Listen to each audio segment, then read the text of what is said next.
رنگ دلائے مخامد پسلگو سلگو جڑیگی رنگ دلائے مخامد پسلگو سلگو جڑیگی تنہا ناس دیو سڑے دے پسلگو سلگو جڑیگی ہاں پسلگو سلگو جڑیگی رنگ دلائے مخامد پسلگو سلگو جڑیگی رنگ دلائے مخامد پسلگو سلگو جڑیگی سر گلابی دے پلاس کی تجداوائی نور چاپ شئے سر گلابی دے پلاس کی تجداوائی نور چاپ شئے داسخ کلائے ملالائے دے پسلگو سلگو جڑیگی داسخ کلائے ملالائے دے پسلگو سلگو جڑیگی تنہا ناس دیو سڑے دے پسلگو سلگو جڑیگی ہاں پسلگو سلگو جڑیگی رنگ دلائے مخامد پسلگو سلگو جڑیگی رنگ دلائے مخامد پسلگو سلگو جڑیگی تور خاور بادوی پسر واللہ سخف بدحال دے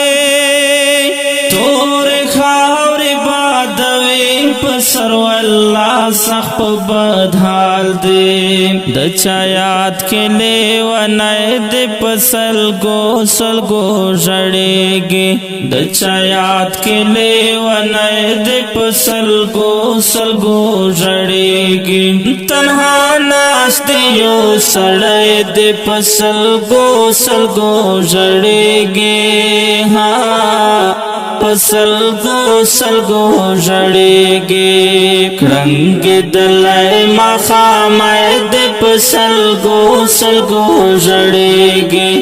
رنگ دلائے مخامد پسلگو سلگو جڑیگی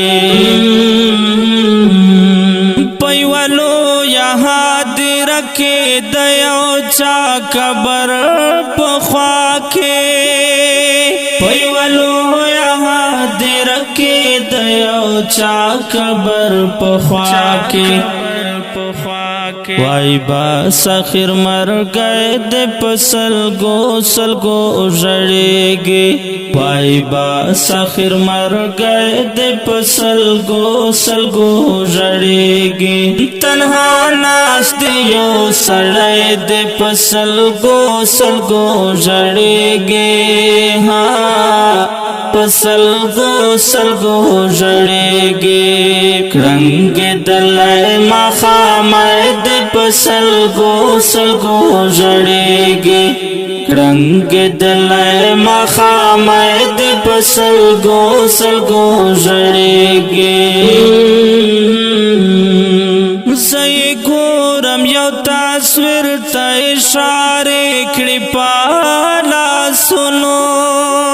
زئی گورم یو تصویر تا اشارے کڑی پالا سنو زما پا خیال لکھ گنگائے دے پسلگو سلگو جڑیگی زما پا خیال لکھ گنگائے دے پسلگو سلگو جڑیگی تنہا ناس دیو سڑے دے پسلگو سلگو جڑیگی ہاں پسلگو سلگو جڑیگی رنگ دلائے مخامد پسلگو سلگو جڑیگی رنگ دلائے مخامد پسلگو سلگو جڑیگی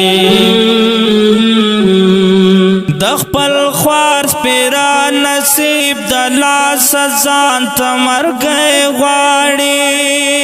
دخپل خوار سپیرا نصیب دلا سزان تمر گئے غاڑی دومره تنگ له زندګۍ د په سلګو سلګو ژړېږې دومره تنگ له زندګۍ د په سلګو سلګو ژړېږې تنها ناست یو سړی د په سلګو سلګو ژړېږې په سلګو سلګو ژړېږې کړنګېدلی ماښامۍ د په سلګو سلګو ژړېږې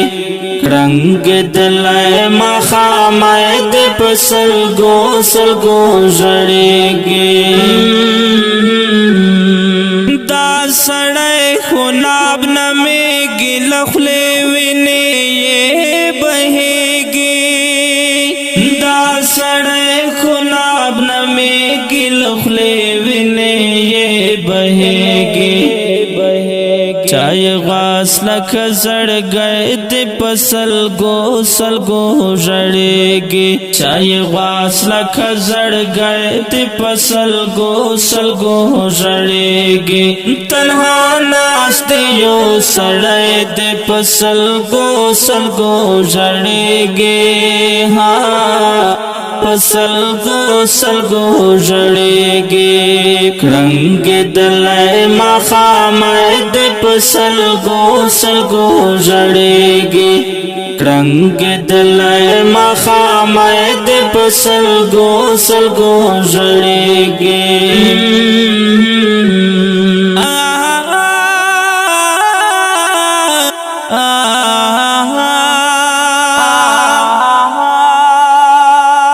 که ډیرو قدرمنو محترم اوریدونکو دا غزل په فرمایش تا ګڼ وروڼو لکه هر یو یوسف تنها منګل عبدالله نور منګل ارمضان منګل او ډالۍ کیږي شیرمت خان مسافر ته په کلم د محترم لیکوال کمران خناب منګل او غږ د ستاسو ورور غزالي مروت. والسلام.